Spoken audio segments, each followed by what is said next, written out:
Hey everyone, good morning. Welcome to Our Small Footprint. I have a video today of day 2 of our food prep for the month. So we got all the mince done day 1. Day 2 has been some pork. One of the seals on one of the pork legs that I bought had gone, so it wasn't vacuum sealed anymore. So I wanted to process that, and what else did we do? We did some molasses cookies for the kids to snack on during the next few days, and a variety of other things. So I've put it all in the video, and I've done my usual voiceover, and please enjoy watching and let me know any feedback in the comments, and I will talk to you again tomorrow. Thanks again.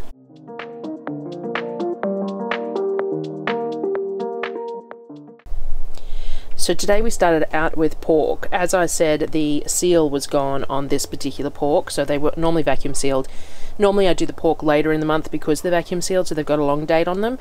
But this one seal had gone, so I had to work on it. So I started by cutting it in half, and then I needed to remove the skin. So I just use a really sharp knife and I slowly work the skin away from the meat. Now I'm going to pull this pork, so I want to leave a fair bit of fat behind, so I'm cutting the skin fairly close to the skin, and if I should use a smaller knife here really, but if I got a little more fat or meat off than I wanted, then I just went back and sliced it so that I could get more of the fat to stay on the roast, and whatever was on the rind was on the rind as well. So I did this with both of the pieces of pork, and I put the ties back onto them so that they were going to hold together when I put them in the smoker, and put them aside. After I did that with those, I needed to make a rub. Now I don't have any mustard at the moment. I've been really slack and haven't made any lately, and I didn't buy any. So I make a quick mustard. I basically just put mustard seeds, some apple cider vinegar, I add some honey, normally some garlic powder or some garlic cloves, whatever I pick up at the time, and some salt, and I put the lid on the blender and just blend it in my TriBest personal blender. This is a very sour mustard. It hasn't had any time to mellow when I use it, but the way that we use it, it doesn't really matter. It works quite well. It keeps the meat moist and gives it a little bit of a crust or a bark, whatever you want to call it, and it works really well. So I rub the entire outside of the pork with the mustard rub, and then I use the dry spice as mix over the top of the mustard. So I just pat it all over the pork, get it all covered so that it's got a layer of something protecting it from the smoke heat, and place it all in the smoker. With the rinds, if you've watched any of my videos before to do with pork, with the rinds we cook them over potatoes. So I diced up all the potatoes that would fit in 2 baking trays, and I just place them in the baking tray so that they create a nice even layer in the trays for the pork rind to rest on. And then I just slice the pork rind into chunks. So the smaller the chunks, the quicker it's going to render, the easier it is to eat as well, of course. And you want them fairly evenly. You want them lifted up on top of the potatoes so that all the fat will render down in underneath the potatoes. The potatoes will cook in that fat, but then you'll have that fat to collect afterwards as well, to put in your jar for cooking for later. So I always spray a little bit of oil on the top of the rinds, and I sprinkle them with salt just because we're going to be eating them, so that's the way we like to eat them. So I do that before I stick them in the oven. And I got 2 full trays of these cast iron trays, which I really love these cast iron trays. If you're looking for cast iron baking trays, I think they're linked in the comments below. So 2 full trays of these with the potato and pork rind to go in the oven for however long it takes for that fat to render down and the rinds to go nice and crispy. For lunch today we just did some really quick tortillas. I hadn't done any sourdough, so these are basic flour tortillas, and I used some oil rather than lard in these ones because it was just a quick and easy thing to do. And they're just basic flour tortillas. I always weigh them out. As I've said before, I really like to weigh out my dough balls and stuff so I know how many exact portions I get, so that it works better for the 8 of us. So these ended up being about 42 grams per ball, and then shaped them all into balls to sit there, and oiled them a little bit more so that they could sit there and wait for me to get it done.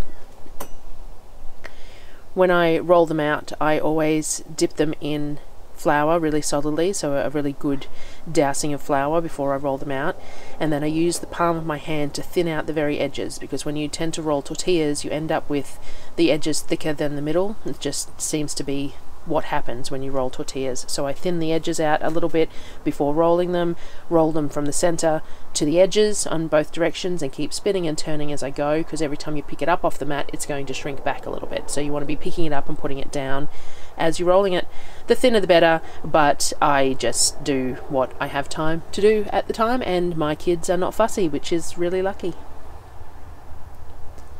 I made some cookies after that, and they're Anzac style cookies, which are an Australian biscuit, and they're basically just spelt flour with some sugar and a whole lot of oats, some coconut with them as well, and then a really good drizzle of molasses, and then coconut oil melted and added to the biscuits, and then you just mix it by hand, and you get them into this almost a bliss ball type texture. When you hold them into a, like, clench them into a ball, they keep their shape, and when they cook, this particular one, when they cook, they don't spread very much. There's a lot of variations of Anzac cookies, and most of them have golden syrup in them. I don't generally buy golden syrup. This has a very similar flavour. It's not quite the same, but it's a little bit healthier, and it's stuff that we already have in the house, so it makes it easier for me to do it. So we just lay them all out on a baking tray. They don't spread very much, so they don't need much room, and put them in the oven. We pulled the potatoes and the pork rind out of the oven before putting the cookies in, and this is what it looks like when it comes out. You have to take the potato and the rind straight out of that oil while it's still hot, because if you leave it sitting in that lard, it will actually suck it all back up, and you'll have none to save, and it'll all be in the potatoes and the rind. And whilst that is lovely, it's not the idea behind doing this. Part of the idea of doing this is to be able to rend the lard and keep it in a jar to use for cooking throughout the rest of the month. When the cookies came out of the oven, this is what they look like. They'll be very soft initially, so you need to stick them on a cooling rack so that they crisp up, and then leave them 15 minutes or whatever before eating them, if you can keep the children's hands away.